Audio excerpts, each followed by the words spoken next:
time to be the GOAT. It's time to enter God mode, man, let's get it going. I wanna be the greatest, energy is overflowing. I know I'm stoking the fire, my desire's taking over, not time. Okay, you beautiful friends, welcome back to the back of the semi-truck. And you could tell from the thumbnail, you could tell from the title, we are about to jump into part 4 of this learning the lore of Sonic the Hedgehog gameplay timeline. That does not roll off the tongue very well, but you know what? That's what we're here for. We are on part 4, but for those of you who have not been around for the other 3 parts, fair warning, I'm in the back of a semi-truck, outside world, noise might creep in, all that good stuff, so I apologize for the noise. If there is any, if there ain't any, cool beans, we can move on. So, with that spiel out the way, where we last left off with the Learning the Lore videos, we were about to jump into Sonic Advance 3, and I was like, you know what?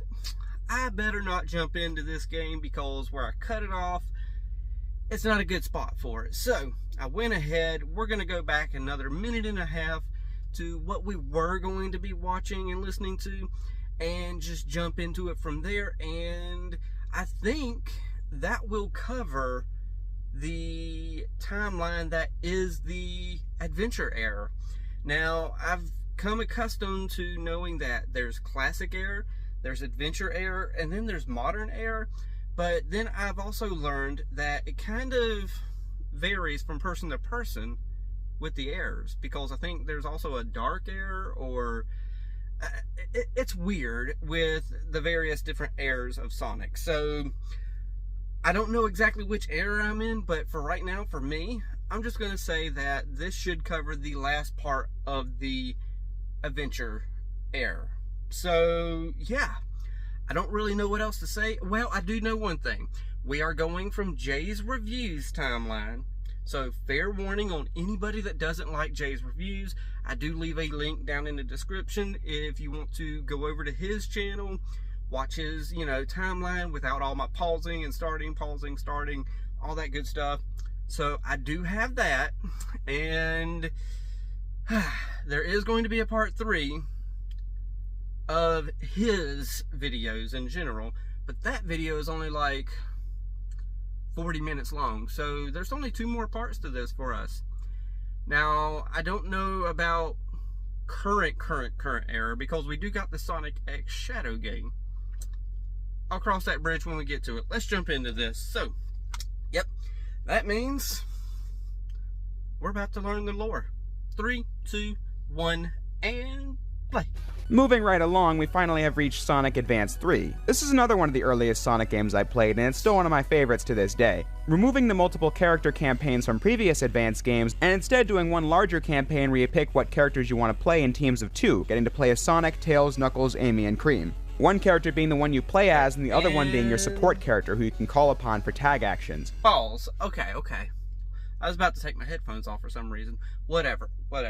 Okay, so at the end of the last video, I stopped around right here. I was going to keep going and listen to this minute and a half, but I decided, well, if you were around for the intro little section, you already know, I decided, that's not a good pausing point. So, yeah, we're here now, and I like the aspect to this game where you just pick a character, you got a partner character, which I'm pretty sure most people pick Tails, but yeah, I like the functionality of the games.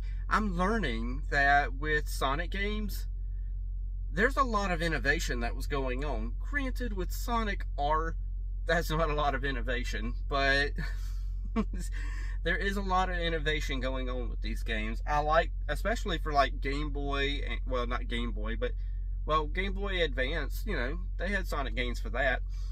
But for those, and just, I'm wondering about the DS, the dual screen. I'm wondering what kind of innovation they can do with that now that I'm thinking about it. And then there was one thing I do need to touch on.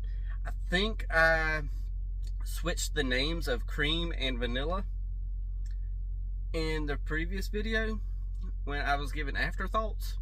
So, yeah, I got it in my head now, though, that it's Cream and Vanilla is her mom. So I'm going to shut up. We're going to continue because I only made it 22 seconds in before I paused it. So I'll shut up. let's continue and play. It was a lot of fun and created a lot of room for experimentation and replay value. The plot for this one's still pretty simple, being a game focused on the gameplay, but it does have some lore ties. Eggman uses chaos control to turn the world into 7 pockets of reality, and it's up to Sonic and friends to gather the emeralds and turn things back to normal. All that's pretty standard fare, but what's new is Eggman's latest robotic companion. In Sonic Battle, Eggman had already tried creating duplicates of Emerald that weren't as good as the real thing, but here he's perfected the technology, pitting Sonic and crew against Gemerald, who can merge with machinery, like Eggman's boss mechs seen throughout the game. But it seems like Eggman can't catch a break from robots turning on him as Gemerald steals the Chaos Emeralds at the altar of the Master Emerald and uses them to reach his ultimate form, Sonic then becoming Super Sonic and directly teaming up with Dr. Eggman to defeat Gemerald, and we get a pretty cute resolution to the Emerald storyline in the ending, as we see that Gemerald was later recovered by Cream, who brought him to Tails so they could reprogram him to become something like the robot they once knew, and that's exactly what happens. Gemerald is never seen again in the games past Sonic Advance 3, but I think it was really cool how this game had played off the storyline of Sonic Battle, giving that a bit of closure as they made the final Sonic platformer for the GBA. Pause, okay. So, okay, I was going to say something about Emerald, but this is Gemerald. So, like he said, they did kind of give closure on the previous game, where, you know, Emerald does have a closure to a storyline, but at the same time, it's two different, well, not people, robot. It's two different robots. So is it really closure? I mean, they did make it where Gemerald, what they should have just said is, hey, you know, we had a friend. No. I'm not even going to say that thought, but it would feel weird if you're just trying to mold Gemerald into being Emerald. It feels like hearing that plot point of the storyline. So instead of molding Gemerald to be like Emerald, let Gemerald be who they are instead of molding. I don't know. Hearing the plot points of that story, that's what it makes me think of. But maybe that's just me. Either way, let's continue and play. As for where we go from here, I figured I'd take the time now to address the Sonic Riders series. These are spin-off racing games where Sonic and crew race on hoverboards called Extreme Gear. Sonic Riders 1 is one of my favorite Sonic games, definitely my favorite spin-off the series has ever done. It's just so cool doing tricks off of ramps and such with fast-moving hoverboards. It feels perfectly in style for Sonic the Hedgehog. The sequel, Zero Gravity, never appealed to me as much with its more automated gameplay, and the less said about Sonic Free Riders on Xbox Kinect, the better. Still probably the most miserable time I've had playing a game, but hey, the video was funny. Balls. I don't know what we're about to get from that video right now. I've got some guy standing there in a robe. But at least they made what sounds like decent Sonic racing games. Granted, yes, they weren't, you know, they're not in carts. And they're in like snowboarding type, you know, situations. But at least it's better than Sonic R. I can't get over that, where they're literally just characters running instead of being in a cart or boarding or skating or even rollerblading. I mean, it's just running. I don't get it, but that's just me. Either way, let's see what this guy in this robe does. Dude, that was the worst game I've ever played in my life. The Riders series is definitely taken as canon, as the Tails Tube videos and the official Sonic social media have mentioned their events before. The Babylon Rogues introduced in the Riders games also become characters in the comics. However, when I conceptualized this video, I decided to decanonize them from my headcanon simply because I felt like it was really weird to just have these hoverboard adventures filled with their own story and lore tossed in alongside the main series. Not that goofy side adventures haven't been included before, but then there's the whole vibe and aesthetic of Sonic, Tails, and Knuckles having sportswear before they even get hoverboards. And then Eggman being the CEO of a corporation while also battling Gun just feels clashing. Not like he keeps his world-dominating interests a secret. Well, I guess it's possible, but it feels out of place. Balls.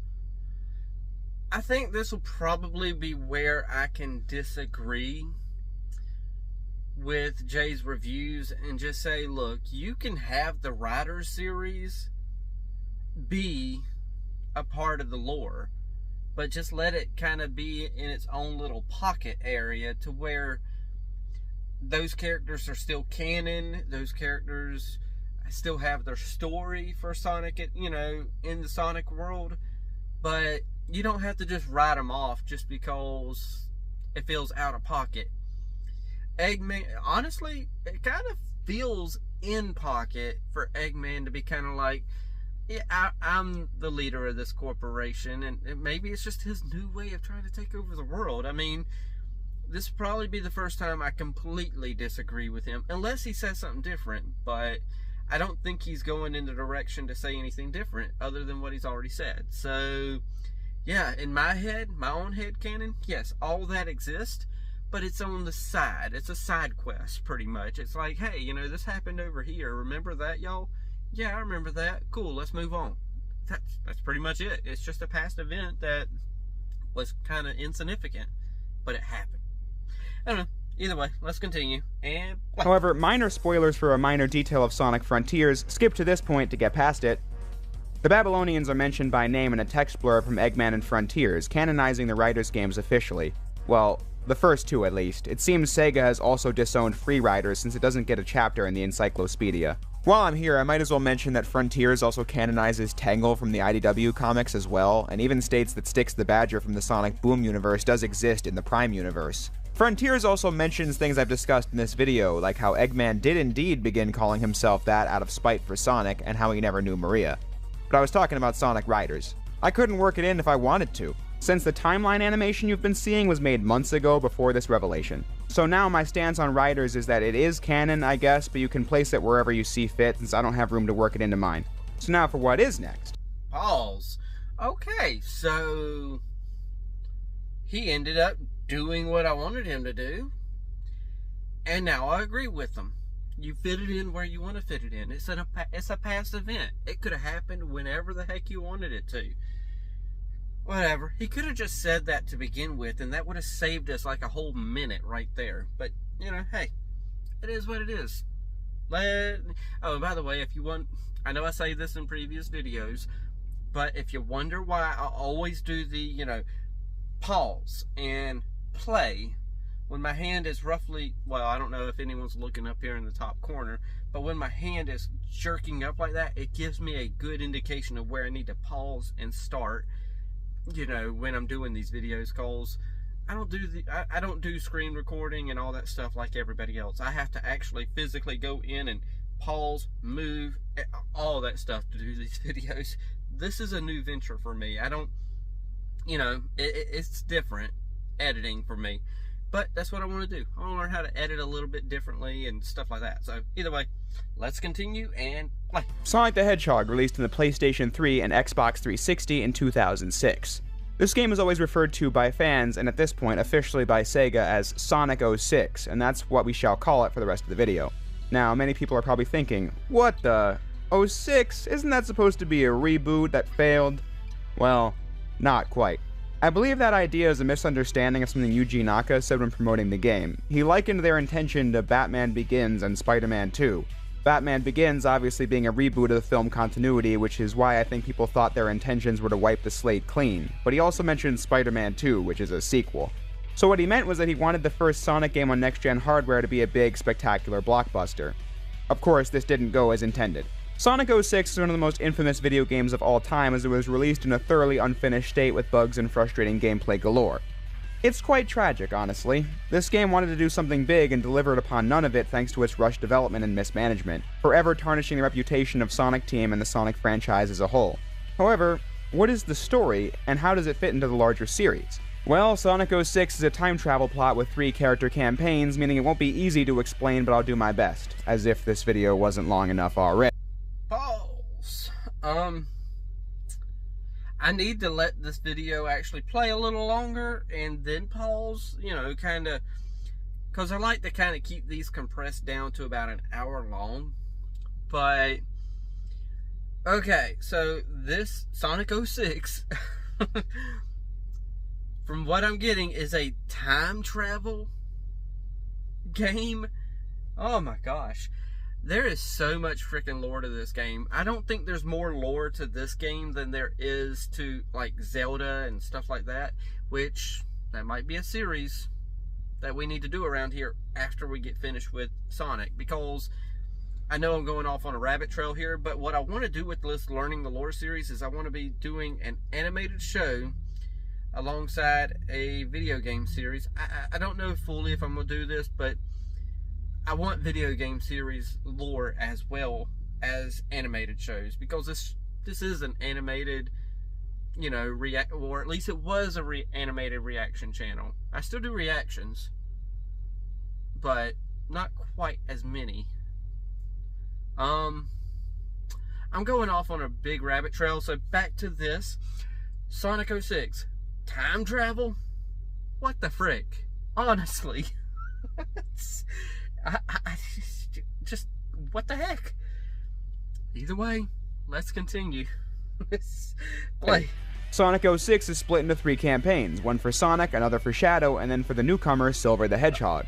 Let's begin with Shadow's story. The game takes place in the country of Soliana, as Shadow the Hedgehog is seen raiding Dr. Eggman's mountain base nearby. Shadow is now a fully deputized agent of Gun, having really made peace with his past in the Shadow game, as the President and the Gun Commander were equally interested in that. It makes sense to me. Shadow's goal is to ensure peace on Earth, and why not do that as an agent where he has all the benefits of a team supporting him, including Rouge. It makes sense that Shadow and Omega follow Rouge in being Gun agents, giving them something to do in these stories that's different from the main cast. Especially since Sonic Battle showed how Shadow was kinda aimless without a goal to achieve. Anyway, Shadow was raiding this base by order from the President to search for Rouge, who was sent here to locate an artifact called the Scepter of Darkness that the Doctor got his hands on. But after escaping, they're cornered by Eggman at Kingdom Valley, the ruins of the old Soliana castle that got decimated after a failed experiment called the Solaris Project. The ensuing fight caused the scepter to smash onto the ground, releasing an evil spirit within that takes the form of Shadow's shadow and introduces himself as Mephiles the Dark, who clearly holds a deep grudge against Shadow, despite him having no idea who this is. Mephiles then just teleporting Shadow and Rouge hundreds of years into the future as they need to find a way back. This future is the home of Silver the Hedgehog, a telekinetic hedgehog who can fly and lift objects with his mind. The world has been utterly ravaged by a fire demon called Iblis that Silver, alongside his friend Blaze the Cat, fight against on the regular, never being able to kill it for good, until one day, a mysterious black hedgehog called Mephiles the Dark convinces Silver that it's entirely possible to travel back in time to when Iblis had yet to be freed and kill the person responsible for unleashing him. Pause. Okay. I was trying to find a good pausing spot right there. But, okay. That's a quick introduction to Silver. I thought we were going to have a little bit more, and there's going to be a little bit more to his story other than a hedgehog from the future who has telekinesis powers and stuff like that. So I thought there was going to be more, but that's cool, that's cool. There's the other character that's also a cat type character. Trying to get familiar with them. I missed the name. Hopefully I can get that down later. Then we got this pretty much the Shadow version of Shadow. Now I see why Sonic 06 is kind of panned as not being the game that the developers wanted it to be, because this story so far seems so flipping convoluted that it is just utterly ridiculous at the amount of just like, what the heck is going on? Now we got this giant fire monster, we got Silver, the Hedgehog, we got this Shadow version of Shadow over here from the future who takes Shadow and Rouge to the future. What about Sonic? Doesn't he make it to the future eventually? I don't know, but I'm a little confused, but let's continue anyway. So, and I wonder if I'm on, is this like Frontier era? Or is this Adventure era? Is this the 06 era? I don't know what to call this era. I don't know. I'll figure that out later. I'll do a little research and play. To the astonishment of Silver, who is desperate to save his home. The Iblis trigger is Sonic the Hedgehog, as Silver and Blaze are sent back in time by Mephiles to kill this guy.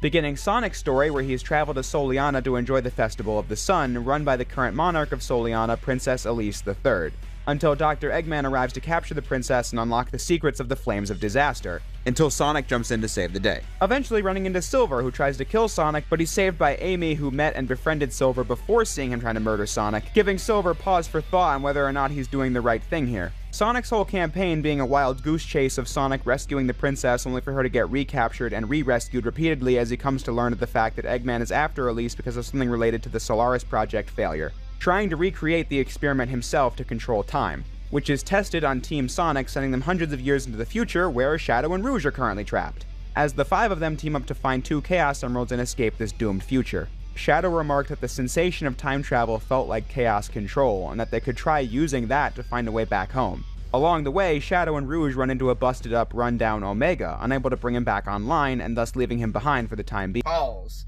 Okay. I was about to pause a second ago, but it just didn't feel like the right time. Okay, so we're all in the future now. What's really messing with my head right now is I've seen Old Girl before in like screenshots and stuff like that, but it's wild to me that humans actually exist in this world. Yeah, we got Eggman, but he's so cartoonish that you just believe it. But with Old Girl there, well, and we also had Maria, but for some reason Maria feels like she works in this universe. I don't know why, but it just does. But she just seems out of place. That princess girl, or whatever she is, she feels out of place like crazy. But yeah, we got everybody, they're all in the future. Eggman ended up sending Sonic and them to... This thing is so chaotic. Speaking of chaotic, Shadow, chaos magic. Now he's like, hey, we could use this chaos magic to... Well, that's not his voice, by the way. We could use the chaos magic and maybe we could go back in time. It seems a little bit too easy, but chaos magic, obviously, you know, it's the thing that fixes everything every time. So I know, I need to shut up. This is video game logic. So yeah, let's continue and play. As Sonic, Tails, Knuckles, and Rouge make it back to the present, Shadow hanging back after seeing Mephiles once again, who reveals to Shadow that once the world was destroyed by Iblis, the people decided to blame Shadow for it, fearing his destructive power once more and sealing him away again. But Shadow hears none of it and fights Mephiles, only to be backed up by a fully online Omega. Time travel logic starts getting really bizarre here. I mean, you already have the fact that there exist 2 versions of Mephiles in the story. The Mephiles that Shadow accidentally unleashed is the present version of the character, and the one that tells Silver he needs to kill Sonic is Mephiles from the future. Something the game never really explains, just something you can extrapolate given the different temperaments and slightly altered designs between the 2 versions of Mephiles. Upon looking into that fact more, I found absolutely no sources that backed it up whatsoever. It is pure headcanon from my perspective, although it does make sense to me. So I'm going to keep saying it. But I figured I'd clarify that before continuing. Now back to time-traveling shenanigans. Then you have the fact that the reason Omega was shut down in the future was that once Rouge returned to the present day, she realized Shadow was still in the future and found Omega, giving him a Chaos Emerald and instructing him to give it to Shadow once the time arises. But then this future version of Omega travels back to the present with Shadow, which would then mean that 2 Omegas are in the present now. Unless the original Omega immediately shut down for hundreds of years. But the story never explains that sort of thing. This plot feels more rushed than any game prior to it. I mean, have you seen how the game turned out? This plot reeks of it being a first draft. However, I still think a lot of the ideas here are really interesting. Like how, despite the title of the game being Sonic the Hedgehog, the main characters of this game are Shadow, Silver, and Princess Elise. Sonic is a pretty static character throughout the story, his entire goal from beginning to end being rescuing her without question, not even really caring why Eggman is doing what he's doing, just knowing it's probably bad. Teaching Elise, a sheltered person devoid of friends and family, what it's like to live a little and become a bit more decisive, or how Silver has a complete arc here too. He begins the game naive enough to trust Mephiles to where he wants to kill Sonic, but he's a really kind-hearted person at heart, just really misguided. He and Blaze are reminded of the urgency in killing Sonic by Mephiles once they start to ask questions about what exactly is going to happen if they don't. But at this exact moment is when Shadow learns from Eggman that the story of Mephiles goes back to the Solaris Project from 10 years ago. Pause. Okay. This story, I know I'm repeating myself slightly here, but it's so freaking convoluted. Oh my gosh. There is a lot to fit in to this story. And hopefully it can all work together and come to some sort of conclusion. But so far, I will never play this game. I like the idea of us getting introduced to Silver. I thought he was going to be, you know, a little different, but in all reality, he kind of feels a lot like Shadow. You know, he's just another hedgehog, but he's just reminiscent of Shadow and his storyline, you know, because Jay's review said it, you know, he's a nice guy down deep, but just misguided. And it's like, well, that's kind of like Shadow, you know, he's a good guy, he was just misguided in some of the stuff that he was doing. So kind of the same story plot here. Just, I don't know. Usually, I like these digestible stories where, oh, good, I didn't have to play that game. Like Shadow the Hedgehog video game. You know, yes, to play that game and get literally every single ending, you know, and go through each different path would be, like, mind-bogglingly irritating. But, you know, when you sit back and actually listen to the storyline, it's fine. It doesn't hurt nothing. It's still a good story. And then on top of that, knowing that you know, going through all these things is such a jumbled mess on Shadow the Hedgehog adds to the story as well, because, you know, his mind's a jumbled mess, which if the story's a jumbled mess, that adds, you know, to me, that adds to the story. But this is just a jumbled mess for the sake of being jumbled. I don't even know which system this was for. I'm presuming, I can't even presume, honestly. I was, maybe the Wii? Not even, because Sega didn't have, you know, a system out at this time, like a Dreamcast or nothing like that. Maybe it was a Dreamcast game. No, because Eggman honestly looks too good in this. I don't know. I don't even know what system it was for. But either way, let's continue. Shadow saves Sonic from Silver and learns that he's being tricked by Mephiles as Shadow urges Silver to follow him into the past and learn what really happened. The people of Soliana worship their sun god, Solaris. The Duke of Soliana sought to control the power of Solaris to go back in time and stop his balls. Okay, so there are other humans. I don't know. For this game, Sonic the Hedgehog, Eggman works in this universe, but they should have just left all the other humans out, or made it like there's only X amount of surviving humans left. Maria was one of them. Yeah, just, they don't look like they belong in this world. I don't. It gives me a feeling that I can't describe, but I don't like it. I'll shut up. Wife, Elise's mother, from dying.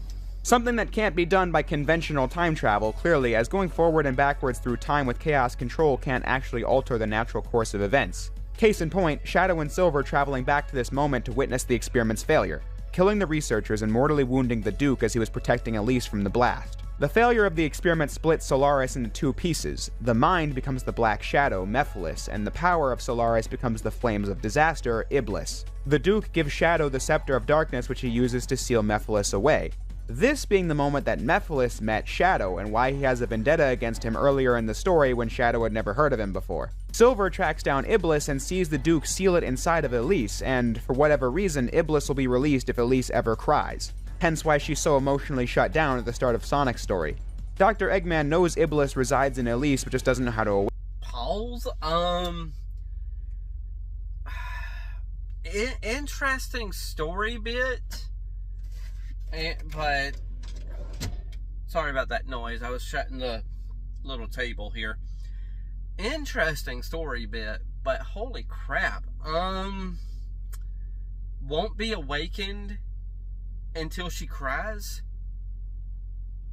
People are going to cry no matter what, eventually. Literally 2 months after that little spell thingy, whatever it was cast, she was gonna cry. And that's the noise I was talking about sometimes, by the way. So I'm going to shut up and continue now that we had some of that noise happen. And I don't know why I shut this little thing, because I use it for an armrest. Alright, whatever. Let's continue. Awaken it. Mephiles did, though, which is why he had wanted Silver to kill Sonic, since his death might be the thing to drive Elise over the edge. Mephiles' goal in the present day is to awaken Iblis and merge back with him to become Solaris once again before Iblis becomes a giant monster in his own right, I presume. Silver feels bad for the young Elise, having lost both of her parents at this point, giving her a Chaos Emerald he found earlier in the story, which is why she has one at the beginning of Sonic's playthrough as well. As he and Shadow return to the present, Silver teams up with Sonic to try and stop Eggman and rescue Elise again, and Shadow knowing he needs to try and use the scepter to stop Mephiles once more. The third act of Shadow's story is one of the most fondly remembered parts of this game. Team Dark's loyalty is shaken a bit as Mephiles reveals that in the future it was Omega given the job of sealing Shadow away, which visibly hurts Shadow to think about, but the team's gonna remain intact without question. Shadow? Even if you believe everyone in the world will be against you, know that I'll always remain by your side. Remember that.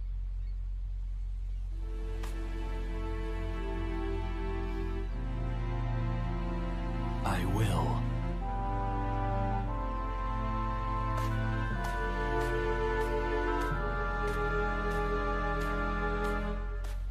They hunt Mephiles down at Dusty Desert, who once again tries telling Shadow the futility of fighting if people are going to betray him, but it's moments like this that make Shadow so great in 06. His character has been dealing with mistaken identity in so many of these games, even SA2. But in 06, he's got no worries about the past, as a result of the Shadow game, nor does he fear the future, which is why he still fully trusts his teammates, and he's going to do what's right and fight Mephiles, who is now so powerful that he can't be contained in the scepter, surrounding the team with an army of Mephiles clones, so Shadow has to use his true ultimate power, ending Shadow's story with the character's coolest moment of all time. Why risk your life for those who will persecute you later? If the world chooses to become my enemy, I will fight like I always have.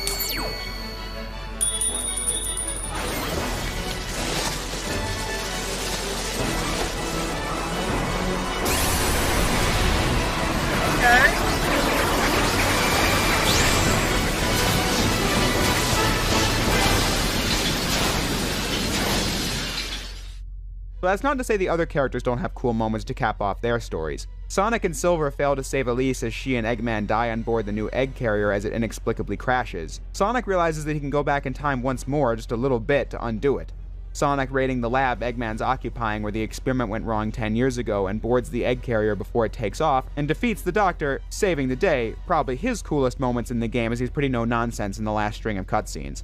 Silver and Blaze return to their home, which is still a fiery hellscape regardless of what happened in the past, but Silver has learned that he can use the emeralds to seal Iblis inside himself, believing he can handle that burden, but the spell doesn't work on him like it does from people in the royal family. Blaze finally contributing to the plot, believing her fire powers might make her a better candidate, and while this does rid the world of Iblis, it's a tragic moment for Silver as Blaze is destroyed in the... Pause. Okay, so that character was named Blaze, and one good thing is it sounds like everything in the second half of the game is kind of coalescing together to create kind of a cohesive story to a certain degree. Time travel is tricky in general. Oh my gosh, I'm just looking at Silver there, and Silver just looks and reminds me so much of Sonic just as a recolor though. Get that out of my head though. Stay on track, Billy. Stay on track. So yeah, this is starting to come together as one full cohesive story, as much as a time travel story can come together, as, you know, it is what it is. But yes, that is tragic about Blaze. Blaze is her name. Good. I am horrible with names, by the way, so I'm surprised that I've got Blaze stuck in my head now. Blaze is probably stuck in my head because they literally just mentioned, hey, you know, let's put, you know, I've got my firepower, maybe I can contain it, and I'd be a good candidate to hold it within, but ends up dying, and Silver is without Blaze now. So that sucks, but that means his story is now probably going to end up being with Silver being in the present with Sonic. Sonic and Shadow and Rouge and all them. So let's continue and play. Process. He saved the world, but the question central to his campaign comes up again: at what cost? While all might seem well with the universe, you then unlock the last story, the final last story segment in the series, as this was the last game to use this structure of storytelling. The first 10 minutes of the last story in this game is absolute chaos, as it seems the writers completely tossed their arms in the air and said, screw it, we need to get from these character endings to the final boss in a couple of cutscenes. Doesn't matter if it doesn't make sense, just make it happen. Shadow might have defeated Mephiles, but remember, there are 2 Mephilises in this plot. The other one decides that tricking goobers like Silver into killing Sonic was a fool's errand, and he could just do it himself. He finds Sonic and Elise, blinds them with a Chaos Emerald, and then shoots a laser through Sonic's chest that genuinely kills him. Sonic the Hedgehog gets murdered on screen in a game. With it being that easy, you really gotta wonder why Mephiles didn't just do it himself. Pause?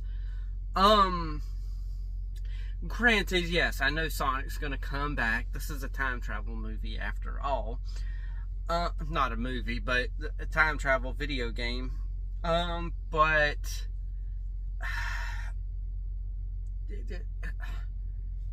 yeah, that's kind of out of nowhere to just kind of shoot him straight through the heart. Granted, thankfully it isn't graphic or nothing, but holy crap, you know. Either way, they're gonna go back in time and save Sonic and all that good stuff. So I'm gonna try to push to actually, you know, we got like 12 minutes of this video left. I'm pretty sure he's going to do some credits and all that, since this is the end of his part 2. So, yeah. Because I feel like, I don't feel like it. I've stopped multiple times.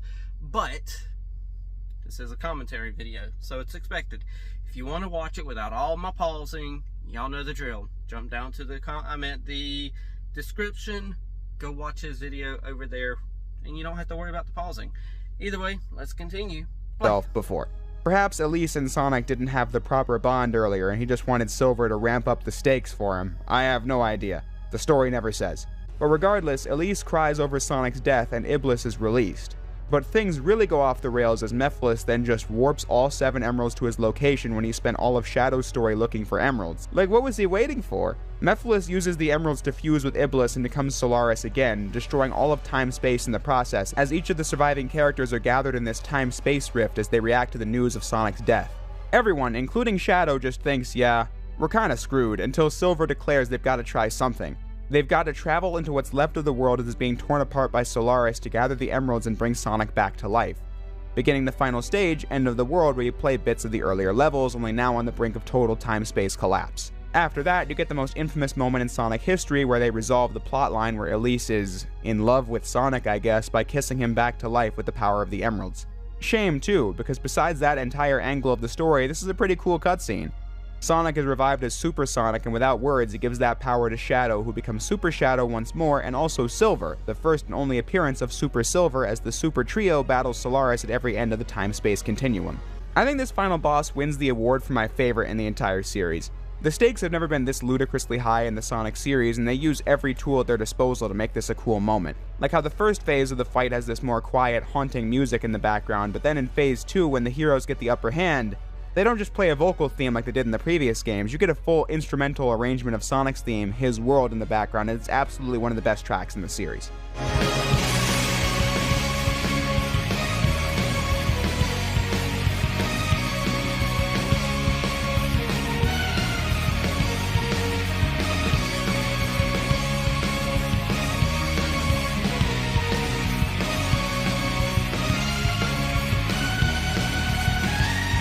Once Solaris is destroyed, Sonic and Elise are taken back in... Okay, so pause again. I can agree with that. The music is pretty top-notch. I'm enjoying that. Although, going back, because I was wanting to play more of the video as opposed to stopping every 20 seconds, going back to what he was saying, that none of the end makes sense. It doesn't.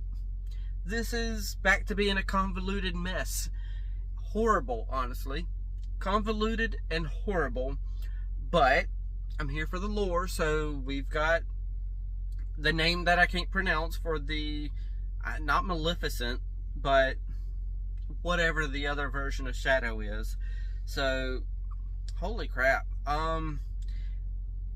he could have been a cool character.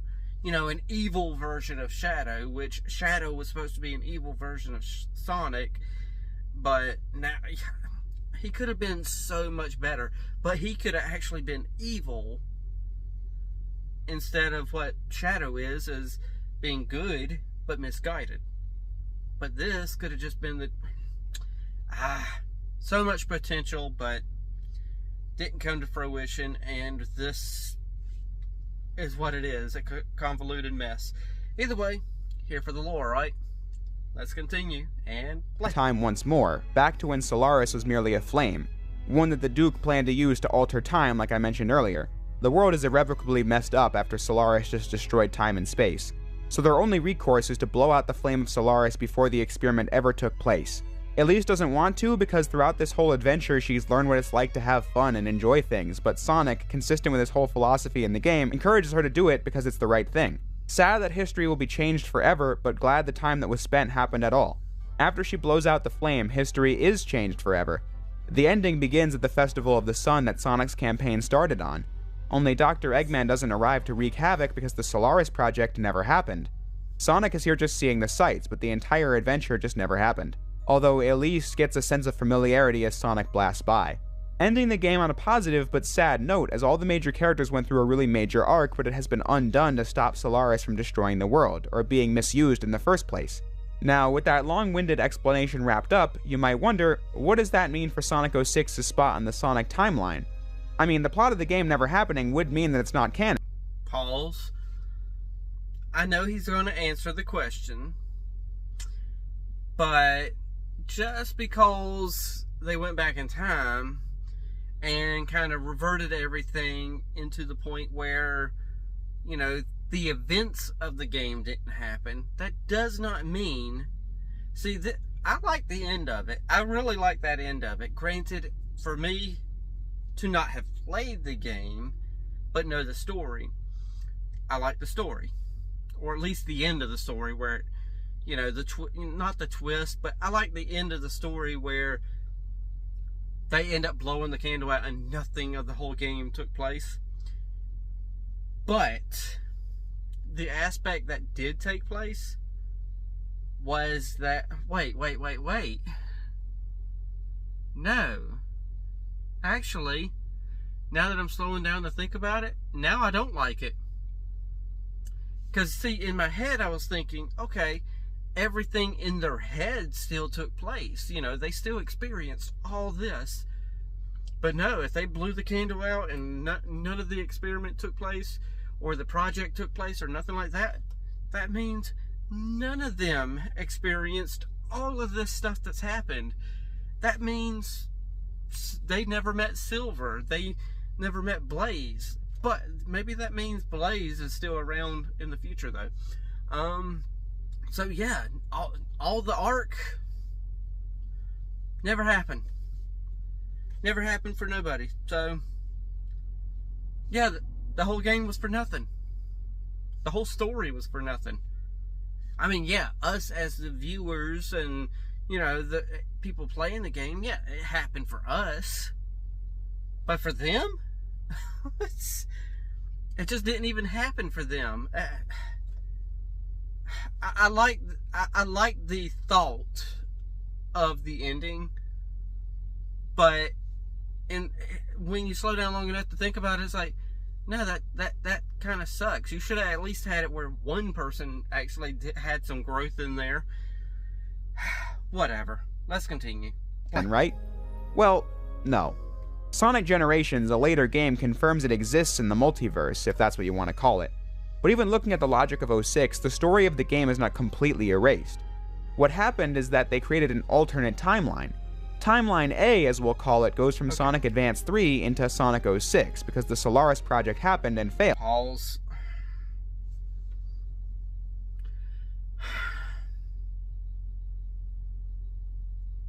I was hoping for one complete timeline. But now we're over here after Sonic Advance 3, and we're splitting the flipping timeline. I don't want to have to keep up with two timelines in the Sonic universe. That sucks so bad. Oh gosh. That sucks so bad. Whatever. 2 timelines. We got one where the Polaris project happened, and then the other one where it didn't. That's all I've got to remember. Hopefully, because there is more lore. Holy crap, there's more lore. So we're splitting off and branching off to 2 different timelines. Let's do this and play. And I messed it up, but that's okay, because I don't have to play it until now. But the events of the game caused this timeline to become defunct. In Timeline B, the flame of Solaris was blown out before then, so the experiment could never happen. This completely alters everything going forward. 06 is canon, just the timeline splits as a result of it, and from there, I can now explain the fallout Sonic 06's story caused to the series, starting with Sonic Rush and the Nintendo DS. This game was released in 2005, and you might have been wondering why I skipped over it before, and that's because I'm marking it as the first game of Timeline B, following the divergence of 06. This game was actually the debut of Blaze the Cat. In this game, she's the princess from another dimension called the Soul Dimension, a place where the Soul Emeralds reside. Blaze regularly battles against Dr. Eggman Nega, who has traveled to Sonic's dimension to team up with the regular Eggman, as Blaze is trapped here too and needs to recover the Soul Emeralds, and has this whole arc about learning to trust friends through meeting and befriending Cream and the whole Sonic crew. Sonic and Blaze teaming up to become Super Sonic and Burning Blaze to defeat the 2 Doctors and then stop the dimensions from colliding with one another by returning to the Soul Dimension with the Soul Emeralds. A thankfully simple story after the multi-page dump of text I just had to write regarding 06. But yeah, this is Blaze's true backstory. She comes from a different dimension and learned from Sonic and friends what it's like to trust others. Her being from the future and friends with Silver is purely a Timeline A thing, although we'll see later in the series that, like Elise in 06's ending, Silver and Blaze have a sense of familiarity with one another despite not knowing why. Blaze's story continues in the sequel, Sonic Rush Adventure, released in 2007. In this one, Sonic and Tails are the ones accidentally sent to the Soul Dimension when getting swept up in a thunderstorm. Although they don't know they're in another dimension for a while, as they spend the first act traveling with an island native called Marine the Raccoon. The situation is not clear until running into Blaze while fighting with the local robot pirates over something called the Jeweled Scepter, as is revealed at the end that Eggman has teamed up with his alternate dimension counterpart once more, only in his dimension this time, as Sonic and Blaze use their respective emeralds once more to become Super Sonic and Burning Blaze to defeat them, as Sonic and Tails finally find a way home. Not much really goes on in this one, so I'm just going to safely place it after the first game. Now that we're almost finished with part 2 of the video, I realize I still have a lot of time travel and dimension hopping to talk. Pause, okay. So, for those 2 games, pretty much the only aspect that story-wise I like out of it is the fact that we got a Nega Eggman. So, I like that aspect. But so now we got Blaze in the picture still, but only as someone from an alternate dimension.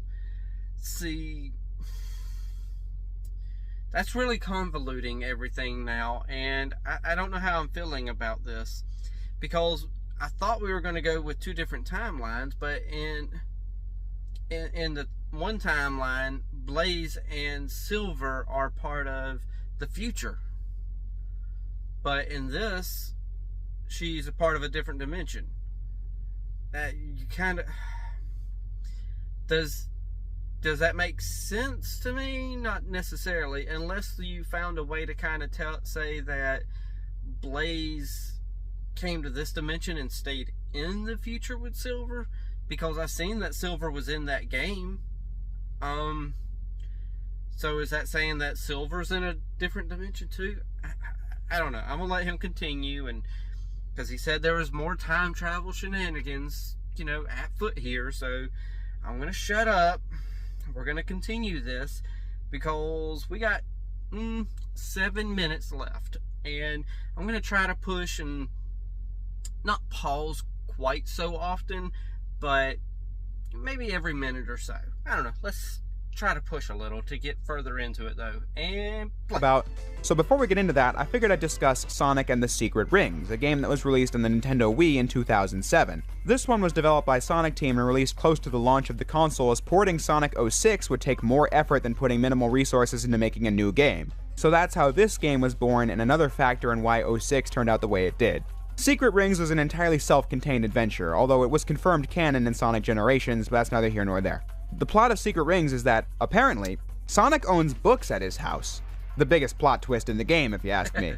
The Book of the Arabian Nights, based on the real book 1001 Nights containing famous folklore like Aladdin, is more than mere fiction in the Sonic universe, as the book is a world in and of itself. Sonic is visited by a genie of the ring from inside the book called Shara, who claims that the genie of the lamp called Eraser Jinn, who is later revealed to be the genie of Aladdin, got so tired of granting wishes that he's now wiping out the story from within.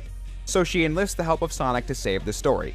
But things get tricky as the Eraser Jinn seeks the 7 world rings and blasts Sonic with a flame that will kill him if he doesn't gather the 7 rings in time. Sonic and Shara become good friends throughout the plot, running into characters such as Alibaba and Sinbad, who all look and sound like familiar Sonic characters despite them not actually being Tails or Knuckles. The game's story is pretty out there, but it served as a good launching pad for the designers to give us more creative levels than we tend to see in Sonic games, like Dinosaur Jungle or Levitated Ruins, a series of flying manta rays you jump between that house gargoyles you chase after. As I said, its story is very self-contained, as Sonic does save the Arabian Nights in the end, having his own journey added to the Book of the Arabian Nights, Sonic, and the Secret Rings.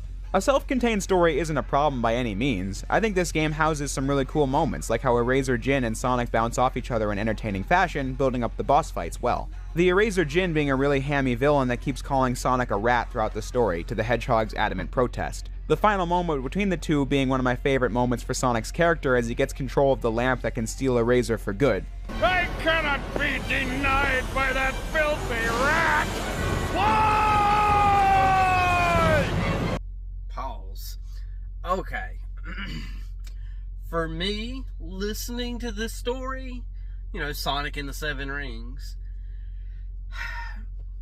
it feels like Sonic... Here's my headcanon until he explains otherwise. It feels like Sonic was reading 1001 Nights, or 1001 Arabian Nights, whatever the title is, and he just was like, you know what? I think I'm gonna write a fan fiction, and started writing and put himself inside the story and stuff like that. Either that or he had a dream or something after reading it, and this is just what happened. But that's what it feels like to me. Listening to the story, it's like Sonic's either reading at night and then fell asleep, so now he's just dreaming this whole thing, or he's writing a fan fiction and inserting himself and everybody else in it. I don't know. Either way, this feels like a story that is not part of the Sonic universe, and it's just like something that happened within the universe, and just this doesn't feel like a story that should be part of the timeline. I don't know. Right now, as of hearing what I've heard, that's just what it feels like. So, either way, continue and play. I told you, I'm not a rat! I'm a hedgehog! It's pretty cool, not gonna lie. I'm sliding this one after the Rush games because I figured a journey like this game, that really could go almost anywhere before Generations, would serve as a nice relief from all the time travel and dimension hopping I was just discussing. Speaking of which, Sonic Rivals released on the PlayStation Portable back in 2006 and is home to one of the dumbest plots in Sonic history. And I would know, I'm the one spending almost 3 hours on this subject. This game revolves around Dr. Eggman Nega arriving with his latest brilliant scheme. He's got a camera that will turn whatever it focuses on into a card, trapping Amy and Tails as cards for Sonic to rescue, and the Master Emerald as one, bringing Knuckles into the plot. His ultimate plan being turning the entire world into a card. That being the silliest part. I mean, hope he has a viable plan to establish an off-world base and the ability to sustain the lifestyle. This version of the Inverse Doctor does not come from the Soul Dimension, though. One of the most confusing developments in the history of the Sonic IP was what happened with Silver, Blaze, and Eggman Nega following Sonic 06. As established, Blaze in this version of the Doctor came from the Soul Dimension. Then Sonic 06 came out with Silver and Blaze both being from the future. Originally, 06 was meant to tie into Rush, but that was abandoned in development. We squared it away in this video with the timeline split. However, Sonic Rivals served as Silver's introduction to Timeline B, as he also comes from the future like 06. However, it's not the same future as 06 because there is no Iblis. Rivals also tried following suit with 06 by having Eggman Nega reveal he's Eggman's descendant, so tainted by the legacy of the original Eggman that he's come back to take his place with his card camera scheme. I don't know how any of that works. The official statement on this character is that he does in fact come from the future like Rivals claims. Silver was a regular nemesis to him, but the Doctor traveled to the Soul Dimension and then became a rival to Blaze, Silver traveling back in time to stop Negative Eggman's plans. I'm guessing a lot of miscommunication created this mess, but technically it does make some sense. If his work in the future was tarnished by the Robotnik lineage, it would make sense to travel to a different dimension to avoid that. The only difficult thing to deal with is how the Doctors were allies in Rush and enemies in the Rivals games. It would be easy to just toss the Rivals games out of canon, however, these games, as I said, debuted Silver to Timeline B, reintroducing him to the entire cast. The game has to be canon, so we just have to deal with the Eggman Nega. Balls. Okay, so even Jay's reviews is trying to make sense of what they did as a company when it came to, you know, Sonic 06 introducing Blaze and Silver from being in the future, but with the previous games already come out saying that Blaze and Silver were from a different dimension. So that, okay, so for me, hearing the story as it is, instead of us saying that there's a timeline split here, I hate saying it, maybe you should just toss Sonic 06 out of the whole timeline and just say it's non-canon. Because that game right there, Sonic 06, literally messes all canon up when it comes to Silver and Blaze. Because if you take that one game out that screws everything up, you could literally just say, oh, look, you know, Sonic and Blaze come from this other dimension, the Soul Dimension, and this other, you know, we got this other Nega, you know, Eggman over here. You know, it could kind of work better if you just throw that whole thing out. Because instead of a timeline split where we got this timeline and this timeline, it's more of a dimension split where we had this universe over here already, but thanks to Sonic 06, the events of, you know, the Polaris Project or whatever it was called, with that project, if that comes to fruition, this is a whole different dimension, and these people are in the future actually, and this whole dimension over here, I don't know, it's convoluted, but I get, you know, I get the ins and outs, so I get it.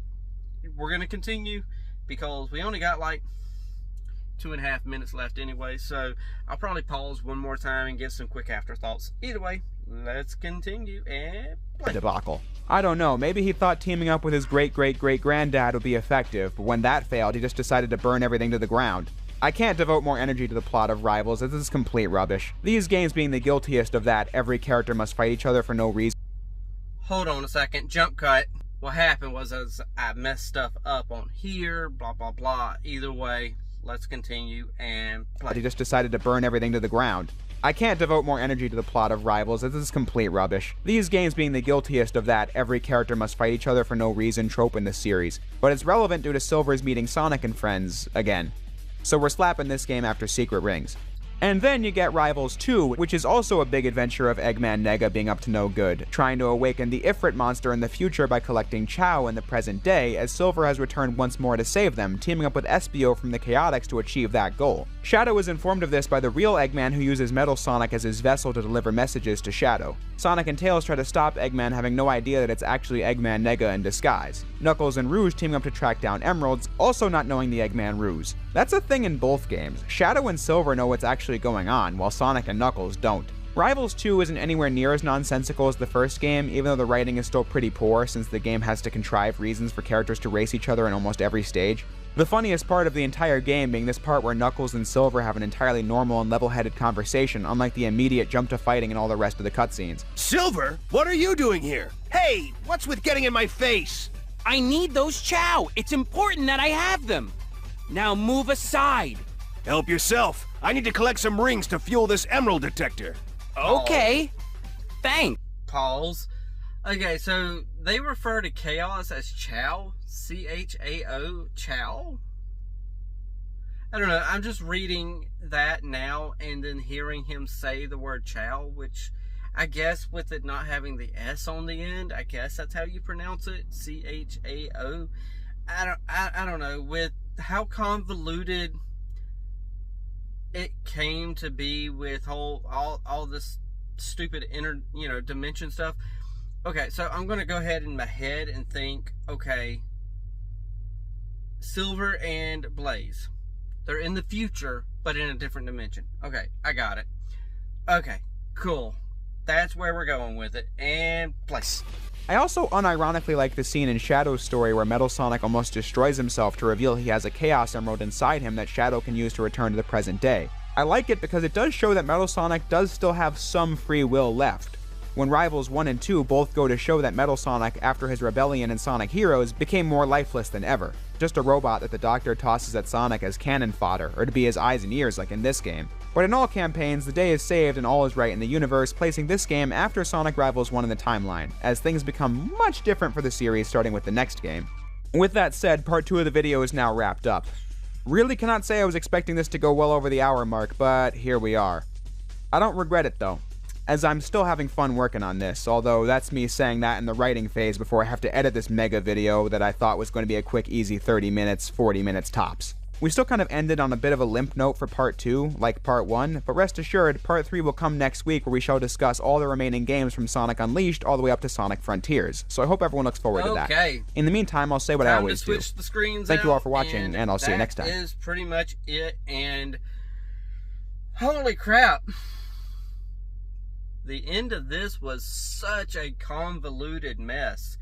Holy crap. And hopefully somewhere in there I actually, was able to edit it properly to where everything still kind of flowed a little bit, because I ended up touching the wrong button over here and it ended up making it where the screen went back to the original stuff. And geez, this is why I wish I need to just buy a laptop for the truck in general, so that I can actually just screen record and be like, boom, and okay, and then give my my thoughts and stuff like that without having to pause, play. I know that can be annoying, and I'm sorry, but maybe it'll add a little bit of charm to it. Who knows? Either way, though, yes, that mess was a bit convoluted, but now that we are at the end, I've got it in my head that Silver and Blaze are still from the future, but they're from a future from a different dimension. Just might I suggest to Jay's reviews to put, redo this whole, well, don't redo the whole thing, but in your own head canon, just take out Sonic 06 and just be like, bump it. That's not part of the timeline. It's just its own little game. It's its own little story. It's its own little thing in general. Because I think, isn't that the only game where that many humans are around? Because that game alone convoluted everything so freaking much, and I hate that. It was such an easy timeline to follow up until that point, because now we got dimension splits, we got time splits, we've got, oh my gosh. And I understand over the years you're going to have little, things happen like this, and there's going to be splits, and there's going to be just various things that happen with storytelling, because it happens in comic books, it happens in television shows, where, things happen and you get different writers and stuff like that, and it just happens. I mean, heck, I'm just going to say it, Spider-Man, One More Day, there's that timeline that just messes everything up. So that's all I'll say about that story. But yeah, this was a bit of a chore, honestly, because that was just so much convolution. Either way, I've said the word convolution and convoluted and this and that a bunch of times tonight, so I'm going to give y'all a break from me now. I'm going to shut up, pass it off to y'all, and just say my normal stuff. If you've ever made it to the end of one of these videos, then you already know the drill by now. Hit that like, tickle to subscribe. Don't be texting and driving. Watch what you love and love what you watch, and take it away, Mr. Rogers. I like you just the way you are.